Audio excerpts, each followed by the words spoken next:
Hi, I'm Sharon Eardrish. I'm a health practitioner in Auckland, New Zealand. I work from a clinic called House of Health, also known as the Auckland Gut Clinic. I have a strong interest in gut health, and I also have a strong interest in an unusual condition known as fibromyalgia. I'm researching in this space. This is the topic of my PhD that I'm doing out of the University of Sydney in Australia. Due to the pandemic, I've had to move my study and have it happen here in Auckland, New Zealand. What follows is an interview with a woman who has had fibromyalgia for many years and just a little bit of her story of living with this condition. Thanks for any support that you can give towards this project, be it financial support or spreading the news, or perhaps if you have fibromyalgia yourself, stepping forward and being a part of this important research project. So welcome Evita. Hi. Hi, Sharon. Hello.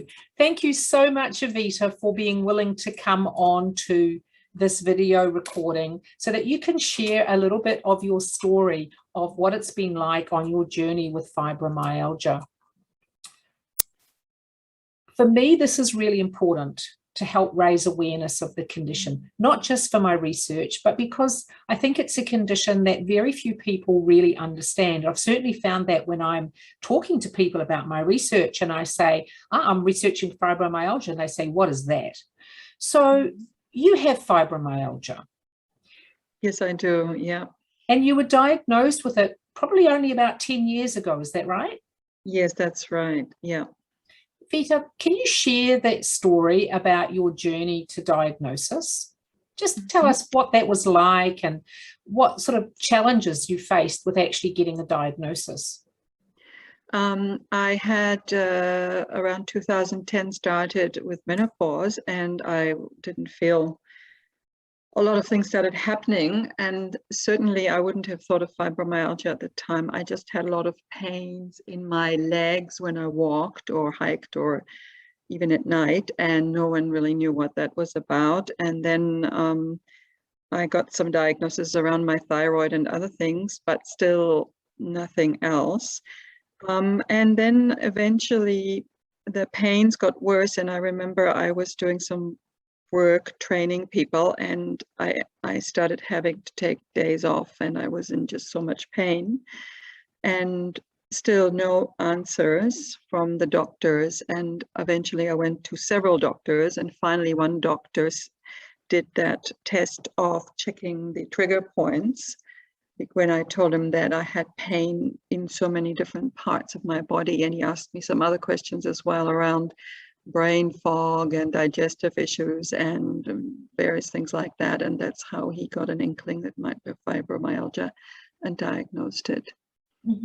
Okay, so that was a while ago now. So you mentioned he probably poked you in a few parts of your body to see if it hurt here, there, and everywhere. So just so that people know, that's not the current method of diagnosis, but certainly 10 years ago, that was the main tool that was used for diagnosing fibromyalgia. These days, the criteria are a little different.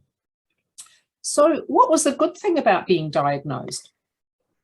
Well, the good thing was that at least I got some answers as to what was going on, because until then I'd been told that I had weird symptoms and maybe it was in my head, and I almost doubted that it was real myself sometimes, because no one seemed to understand what was really happening.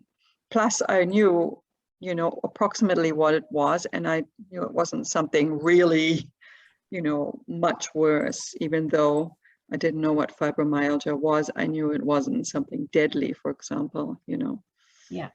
So that was a little bit of a relief. But then the relief was quickly, it was contraindicated by the fact that I didn't know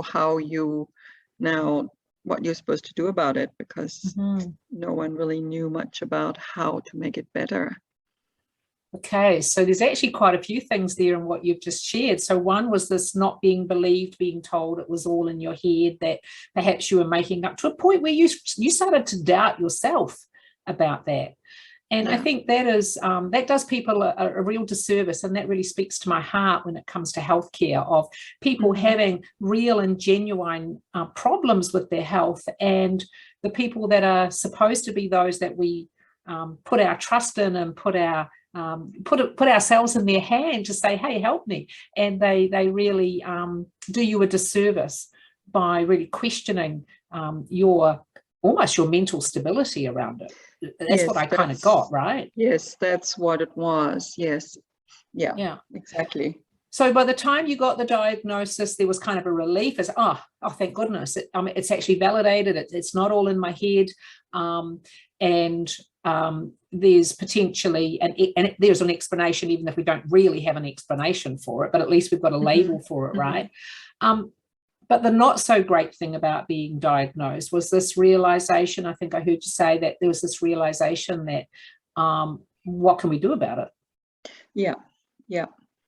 And the doctor I went to, he did have some ideas on what to do about it, because he himself had been through, if not fibromyalgia, at least chronic fatigue, and he decided to go a more natural way, because the first thing he was told was to take some antidepressants. So he said to me, that's probably where you would be directed to antidepressants, and you don't want that. So then he gave me other suggestions, and they were helpful, but it didn't get rid of the pain, and it wasn't all the answers. And he also explained that there weren't as many answers as we would like. Yeah. Okay. So can you tell me a little bit more about the pain and what it's been like, like being prescribed antidepressants because you've got pain? I mean, is that really helpful? And what were the other options that were made available to you? There were just, some of the options were just around things like magnesium and, stress reduction and that sort of thing. And also maybe something around healing the gut.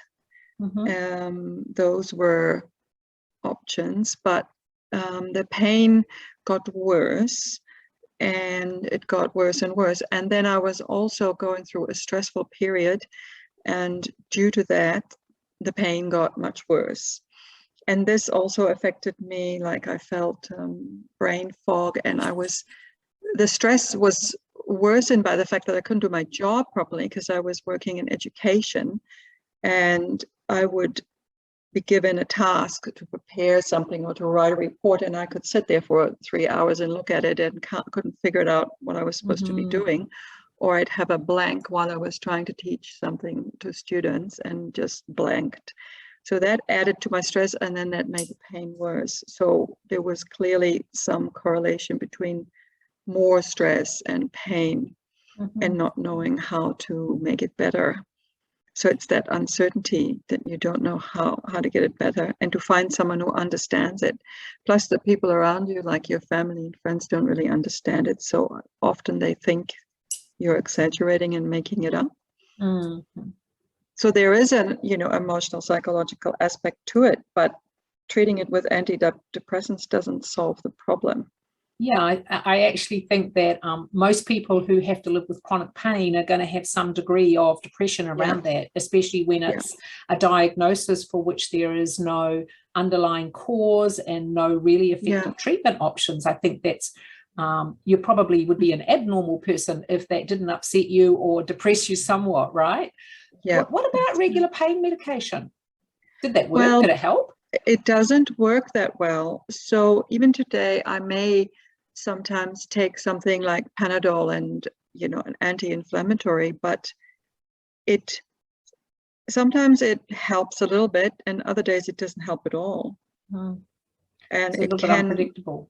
It's unpredictable. So, and stronger pain medication is difficult because recently last year I had some surgery and I was given tramadol, and all I ended up with was severe vertigo for several days.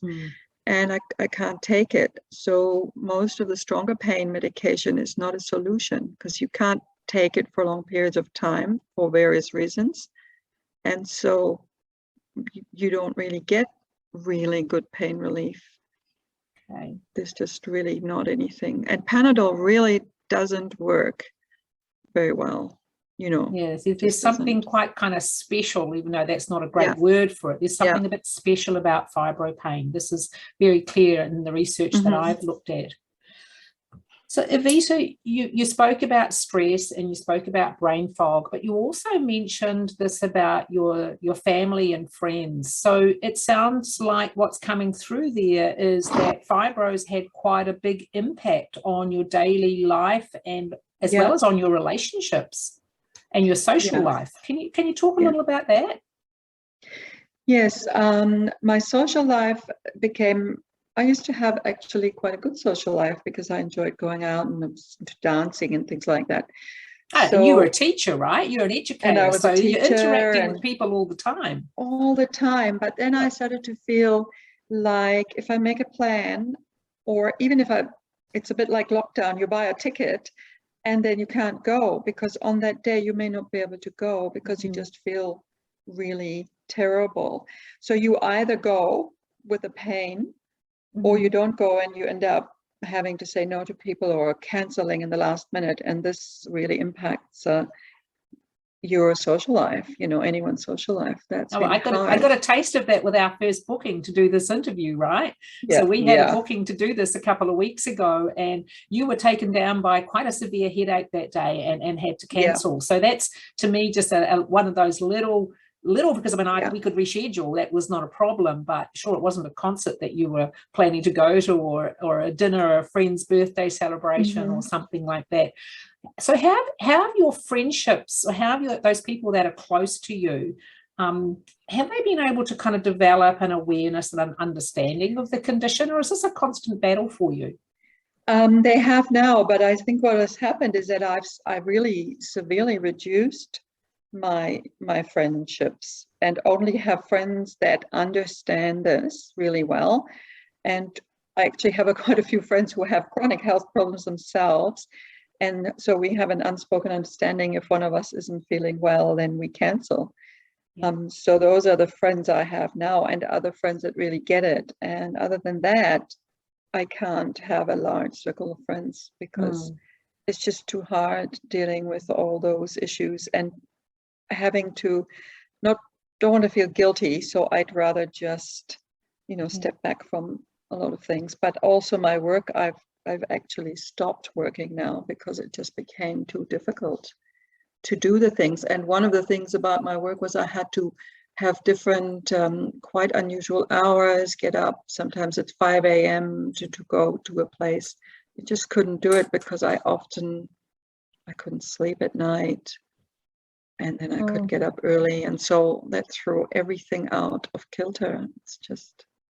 So sleep. Yeah, that's a common ordinary everyday quality of life thing that's really affected in people with fibromyalgia. It's quite a pervasive symptom. So tell me about how fibro affects your sleep. I can imagine the pain's one factor. Is that the only factor? No, it seems to be the pain is one factor, but then there seems to be some other reason for not sleeping well, which could be something to do with the nervous system. And that's an ongoing thing I haven't been able to resolve. And yes, I take melatonin and herbal, whatever. But what I found is that a lot of things that work for other people don't necessarily work for me. Yeah. So then if I don't get enough sleep, then I find it very difficult the next day to do anything. And it affects my mood, my ability to focus, everything else. Yeah, so it's like probably your cycle. Resilience to cope with the pain too is always diminished when you have had poor sleep. And, you know, maybe it's reassuring, maybe not, but, you know, and I do a lot of work with people who do have sleep problems. And my experience tells me that when we can find the cause of the sleep problem, then we can address it. There are a number of, as we know, medications and things that'll just kind of knock you out, but they don't address the reason that a person's not sleeping. So that probably explains why some things that you've taken really don't seem to make much difference. That's not an uncommon story.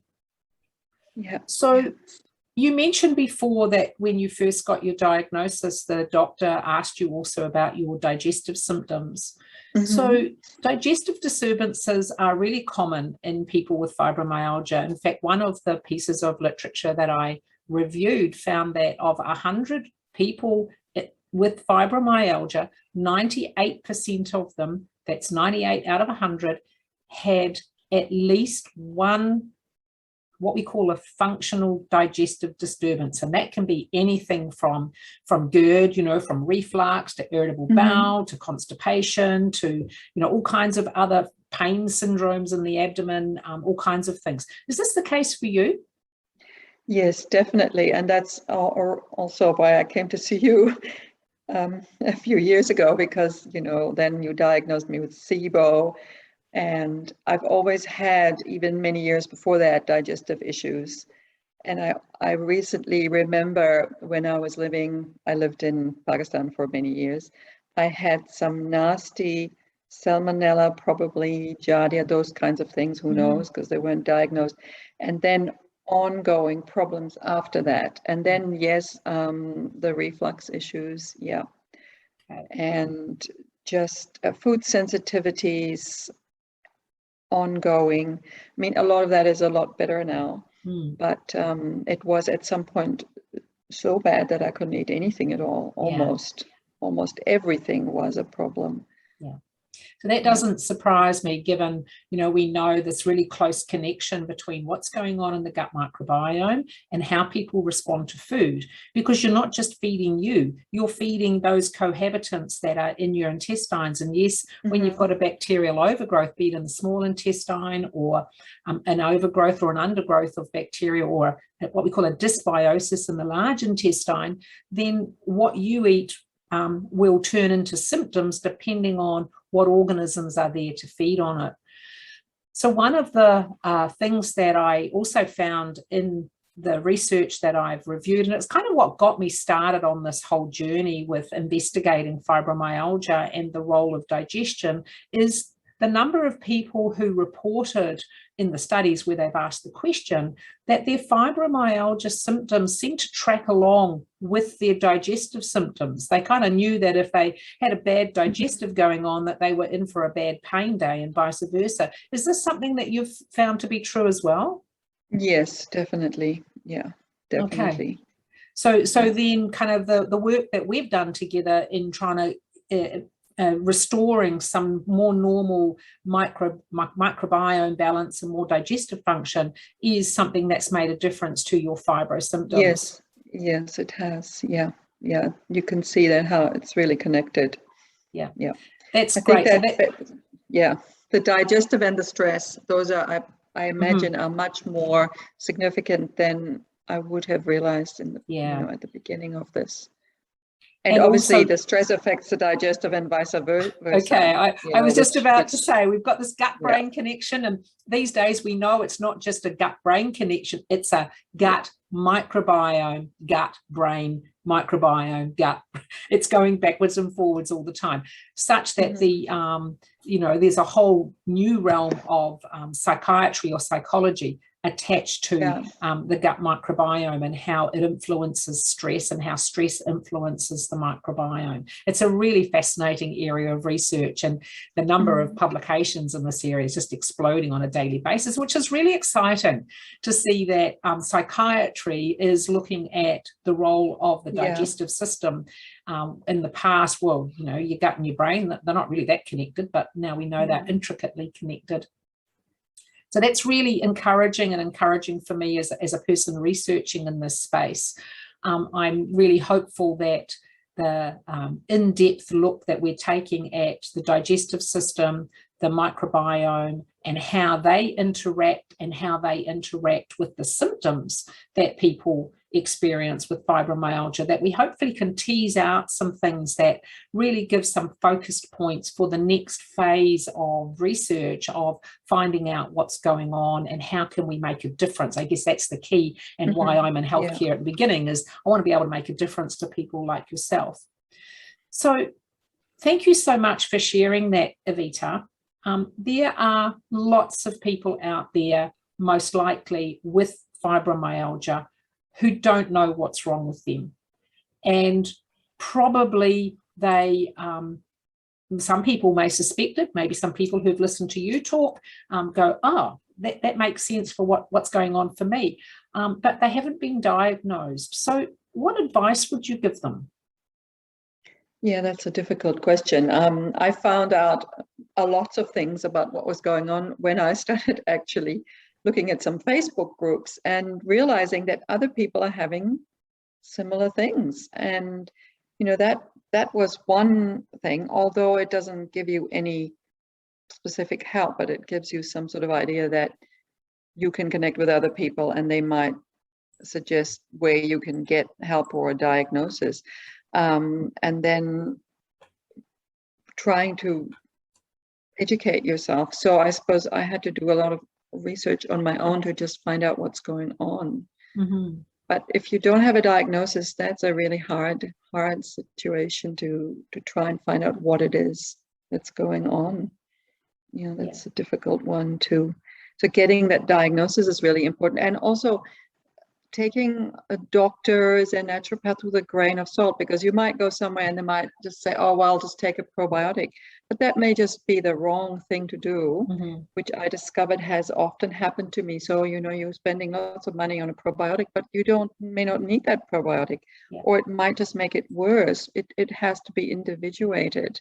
Yeah. So when you look for help, you have to be really conscious of finding the kind of help where the person really understands it really well and doesn't just treat it generally. And that can also, you know, it may be difficult with doctors, but it can also be difficult with natural practitioners because they haven't specifically focused on that like you have with that research. And I think that's needs to be more individuated.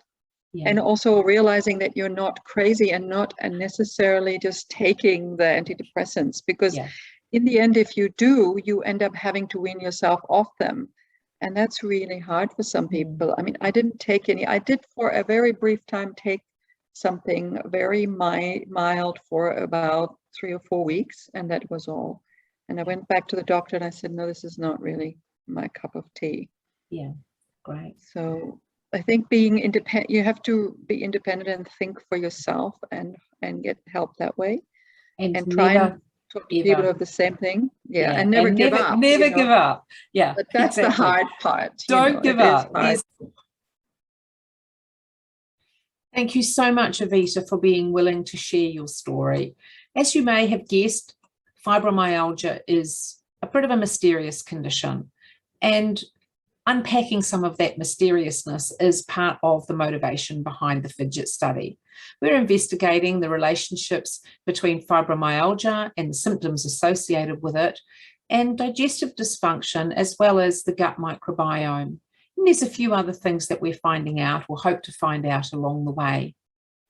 Being part of the study involves coming to the study centre in Auckland and ideally bringing with you a matched control, a friend or a family member who can be the healthy person with a similar microbiome or relatively similar to you, who we can recruit and have all the same tests and investigations that you have.